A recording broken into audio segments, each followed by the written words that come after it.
A zoo under fire for shooting and killing an endangered gorilla instead of tranquilizing him.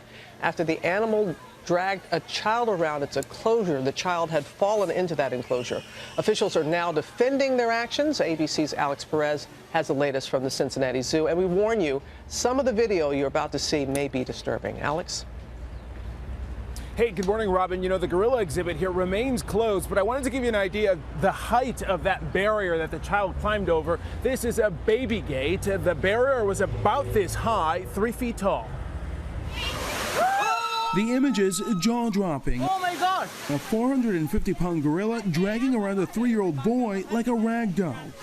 This morning, the Cincinnati Zoo defending its decision to put down the 17-year-old endangered silverback named Harambe. That child's life was in danger, and people who question that or are Monday morning quarterbacks or second guessers don't understand that you can't take a risk with a silverback gorilla. They're very big. A child has fallen into the gorilla cage. The nerve-wracking ordeal unfolding Saturday afternoon, the child's mother watching from above. Mommy's right here.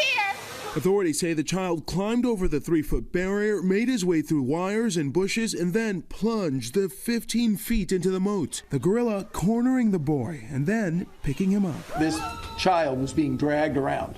His head was banging on concrete. This was not a gentle thing. At one point, the primate stops and appears to hold the child's hand, later propping the boy up from behind and eventually dragging him all the way to the other side of the cage.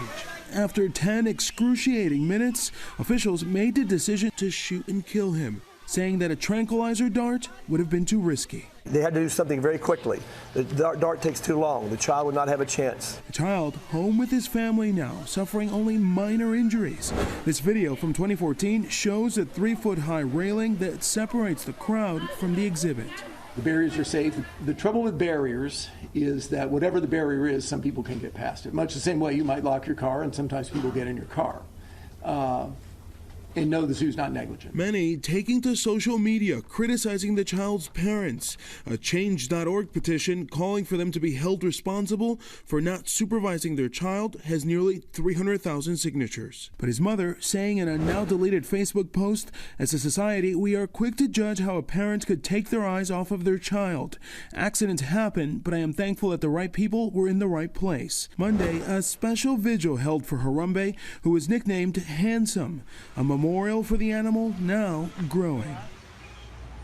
And now word the federal government is investigating the incident. The gorilla exhibit here set to reopen on Saturday. Robin? All right, Alex, thank you. And joining us now from Miami is wildlife expert and communications director at Zoo Miami, Ron McGill. Thank you for your time this morning and your insight here, Ron. So the zoo there in Cincinnati, they stand by the decision that they made. Did they make the right decision, in your opinion?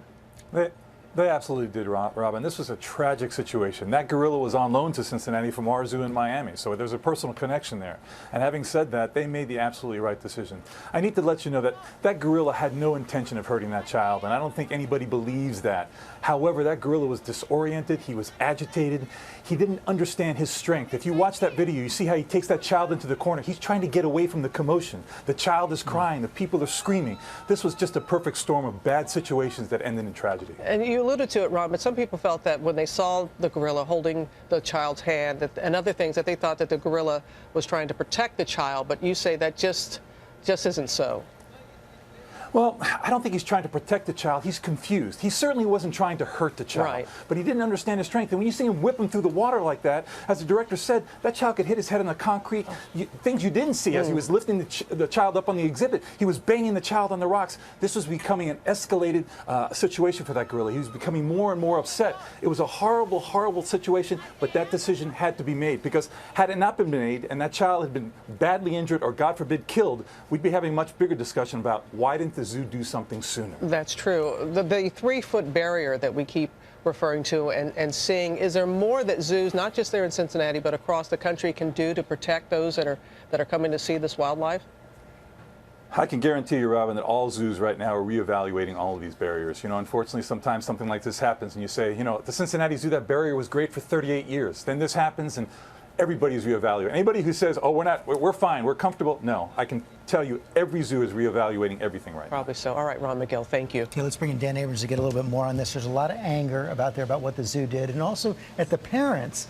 Some people saying the parents should be held responsible. Yeah, and then you got to look at this criminal civil. You got some people even saying that they should be charged with a crime here. There's a misdemeanor in Ohio about endangering children by not properly supervising them, thereby opening them up to substantial risk. I don't think it's a chance the parents, the mother is going to be held responsible criminally. Civil, separate question, but that would require the zoo effectively suing them. I don't think that's going to happen either. Is there any chance that the zoo could be sued? I think it's a better chance that the zoo is sued potentially by the parents. So the mother could say, look, the fact that a 3-year-old was able to get into that enclosure is in and of itself a problem. And it's tough because, you know, when we all go to the zoo and they want to make it so it's that you feel like you're there in their environment, but you're not. And it's just of trying to protect us from them and also not make them so encumbered. It's just so difficult. Look, this is a tragedy no matter how you look at it. Yeah. So. Dan, thanks very much.